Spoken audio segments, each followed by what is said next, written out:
کوئی صاحب آئے, کہا ہمارے گھر دعوت ہے, آپ تشریف لائیں, کہا ٹھیک ہے آتا ہوں. تھوڑی دیر بعد دوسرے آئے, کہا ہمارے گھر دعوت آپ آئے. سیم ٹائم پہ کئی 70 لوگ آئے, سب کی دعوت قبول کی. دوسرے دن شام میں لوگ آ کر فخر کر رہے ہیں, آج میرے گھر شیخ عبد القادر جیلانی آئے تھے. دوسرا کہہ رہا نہیں میرے گھر آئے تھے, تیسرا کہہ رہا میرے گھر آئے تھے. ایک وقت میں سب گھروں پر کیسے؟ سبوں نے کہا انہیں سے پوچھتے وہ کہاں گئے تھے. جب لوگ آئے تو سننے میں آتا ہے کہ آپ ایک درخت کے نیچے بیٹھے تھے. لوگ سوال کرنے کے لیے آئے, سب آپس میں کہہ رہے ہیں ہمارے گھر آئے تھے, ہمارے آپ بتائیں کیا کس کے گھر گئے تھے. تو انہوں نے کہا درخت کے اوپر دیکھو. تو لوگوں نے درخت کے اوپر نگاہ ڈالی تو دیکھا ہر پتے پر شکل عبد القادر نظر آ رہی ہے.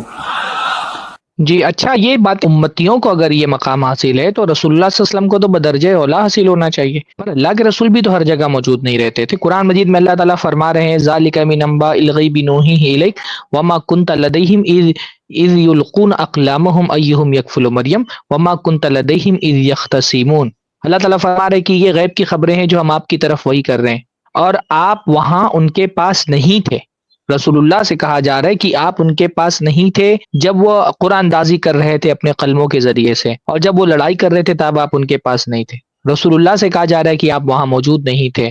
ہم جو یہ کہہ رہے ہیں نا کہ یہ اللہ کے رسول سے, اللہ سے سب سے بڑا مرتبہ اولیوں کا اور بزرگوں کا ثابت کرنے کی کوشش کرتے ہیں. عام طور پہ آپ کرامتوں میں یہ بات دیکھیں گے کہ کرامتوں میں ادعا نہیں ہوتا ہے. ایسا نہیں ہوتا کہ کسی کو کوئی خاص اختیار دے دیا گیا ہے. بھائی ٹھیک ہے, ایک چیز اللہ تعالیٰ ظاہر فرما دیتا ہے, لیکن یہاں پر تو ادعا ہو رہا ہے, دعویٰ کیا جا رہا ہے باقاعدہ کہ بھائی میں تھا موجود, اور یہ دیکھو پیڑ کے پتوں تک میں ہر پتے میں موجود ہوں. یہ کرامتیں نہیں ہیں, یہ جھوٹ ہے, یہ خرافات ہے. سب سے بڑی بات تو یہ اللہ کے رسول ساری بیویوں کے ساتھ موجود رہتے ہیں نا, باری ماننے کی ضرورت ہی نہیں محسوس ہوتی ساری بیویوں کے پاس. یعنی سب سے بڑا مسئلہ تو بیویوں کا ہی تھا.